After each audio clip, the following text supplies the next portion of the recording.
Fluminense. O subestimado Fluminense ganhou da Inter de Milão, finalista da última Champions League, por 2-0 e sacramentou a sua classificação para as quartas de final da Copa do Mundo de Clubes. Cara, Lautaro Martinez quem? Thuram quem? Não vi esses caras jogarem. Mas antes de entrarmos nos pormenores da partida, eu peço para que você se inscreva no canal, deixe seu like e um comentário falando o que você está achando dessa campanha do Flusão. O que você está achando do jogo? Foi uma surpresa para você? Ou você já esperava que o Fluminense ia jogar de igual para igual com a Inter? Bom, vamos lá, vamos para o jogo, começando aqui pelas escalações, tá? Nós tivemos do lado da Inter de Milão, Sommer, Darmian, De Vrij, Bastoni, Dumfries, Barella, Aslani, Mkhitaryan, Di Marco, Thuram e Lautaro. E do lado do Flusão, nós tivemos aí Fábio, Samuel Xavier, Ignacio, Thiago Silva, Freitas, René, Bernal, Martinelli, Nonato, Arias e Germancano. Faça o L imediatamente, porque com 2 minutos de jogo, tá? Antes da gente conseguir entender como que seria a postura de ambos os times no jogo, o Germancano simplesmente foi lá e marcou o dele numa jogada de ataque, né? Lá na ponta direita do Fluminense, após um bate e rebate, cruzaram a bola e ela sobrou com quem? Sobrou com o Germancano, que estava entre os dois zagueiros, cabeceou para o chão e ela quicou e entrou, moleque. O Sommer não viu a cor da bola, acho que ele ficou meio perdido, não sabia se ia nela ou se não ia. Fato é que o Cano foi, ele fez o L, 1-0 para o Fluminense logo no comecinho do jogo. Eu acho que nem o mais otimista torcedor do Flusão esperaria por um resultado como esse. E aí, cara, nós tivemos a Inter de Milão subindo a sua marcação. Eu acho que eles já jogariam assim desde o início, né? Afinal de contas, o time, digamos assim, com melhor poderio ofensivo, com maior poder financeiro, o time com mais história, com mais status e blá, blá, blá, eram eles. Então, eu acredito que eles teriam as ações do jogo desde o começo, mas o gol do Fluminense tão cedo assim obriga com que eles tenham mais ainda, né, essa responsabilidade de correr atrás do placar e de chegar junto.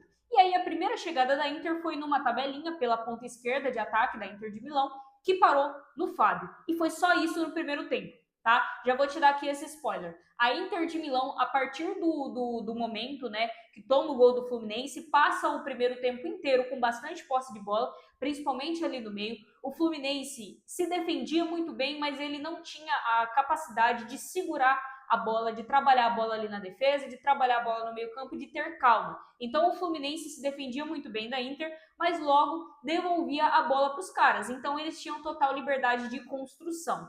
Dito isso, foi só isso que aconteceu mesmo, tá? Porque a Inter ela não conseguiu assustar mais o goleiro Fábio. Depois só teve uma cobrança de falta também, se eu não me engano, que foi no meio do gol e o Fábio fez uma defesa tranquila.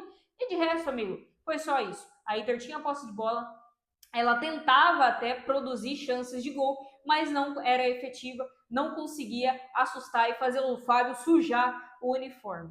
E aí, cara, por pouco o Fluminense não abriu 2-0 já no primeiro tempo, tá? O Samuel Xavier teve uma oportunidade que ele chega chutando e a bola passa ali à esquerda do goleiro Sommer. E por pouco, então, o Fluminense não conseguiu ampliar o placar. Agora a gente vai para outro lance bom do Fluminense, um gol que infelizmente foi anulado em uma tabelinha de cabeça, né?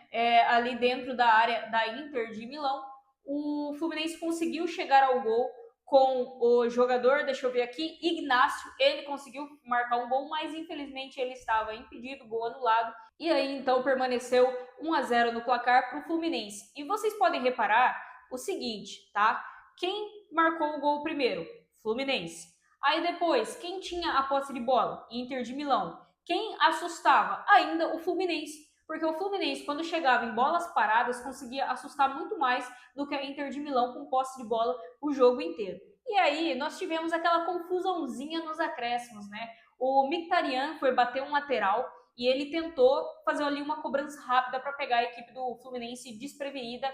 E aí, ele foi ali pegar a bola da reposição e o Renato Gaúcho deu um biquinho nela, afastando a bola dele, e aí ele deu aquela encarada, deu uma peitada no Renato, o banco do Fluminense foi para cima do cara, foi aquela confusão, juizão deu um amarelo só pro Renato Gaúcho e o jogo seguiu. Mas mostra um pouco da personalidade do técnico do Fluminense, que imprimiu a personalidade dele também no time, né? Quando ele faz isso, além de atrasar uma jogada que poderia prejudicar a equipe dele e que só custaria a ele um amarelo, então até aí tudo bem, até porque os cartões eles são zerados, acho que a partir das quartas de final, então não é algo que o prejudicaria muito. Além disso, ele consegue também passar uma energia, passar uma personalidade, passar uma garra, passar entendeu? Um bagulho forte pro time dele, falar, pô, vambora jogar sangue no olho. E, obviamente, provoca aí o time da Inter de Milão. E, no geral, rapaziada, primeiro tempo ótimo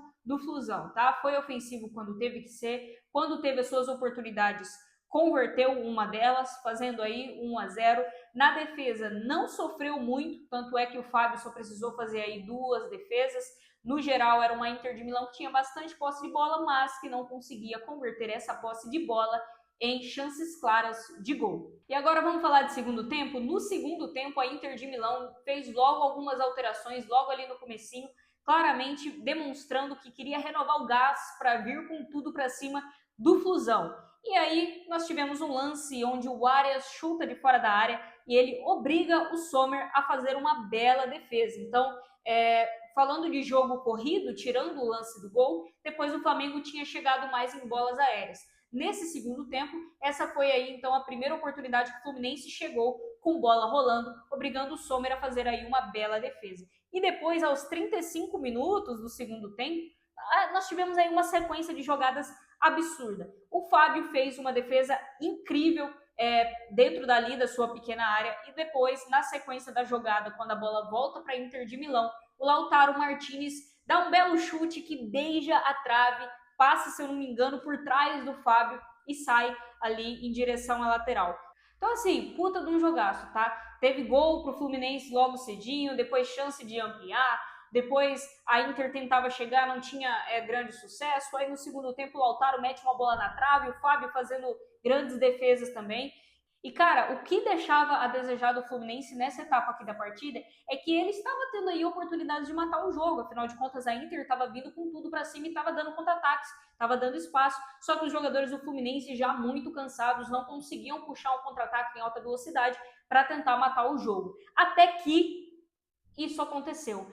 Eles cansaram de desperdiçar em uma jogada de contra-ataque, uma das últimas do jogo, se eu não estiver enganada, já estava nos acréscimos. O Hércules, num contra-ataque, marcou o segundo gol do Fluminense, lacrou o caixão da Inter de Milão e garantiu o Fluminense nas quartas de final. Depois disso, teve até outra bola na trave da Inter de Milão, mas no final das contas, amigo, 2-0 Fluminense. Fluminense está nas quartas de final e pega agora o vencedor do confronto entre Manchester City e Al Hilal.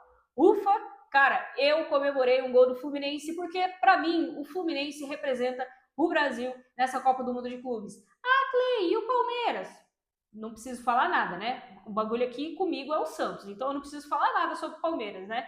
Fluminense aí, para mim, representou o Brasil na Copa do Mundo de Clubes, fez um ótimo jogo contra a Inter de Milão, me surpreendeu, porque eu achava que a Inter ia passar, apesar de não achar que a Inter é esse time todo, tá? Eu não gosto muito do futebol dos caras, sei nem como é que eles passaram no Barcelona naquela semifinal histórica e chegaram na final da Champions League, mas fato é, Flusão me surpreendeu, passou, me envolveu, comemorei o gol dos caras e agora a gente espera aí para ver quem vai ser o adversário do Fluminense. Será que Al Hilal ou muito mais provavelmente o Manchester City? Deixa nos comentários, então, quem você acha que vai ser o oponente do Fluminense, se o Fluminense talvez tenha a chance de avançar em mais uma fase aí da Copa do Mundo de Clubes, e eu te vejo no próximo vídeo. Tchau!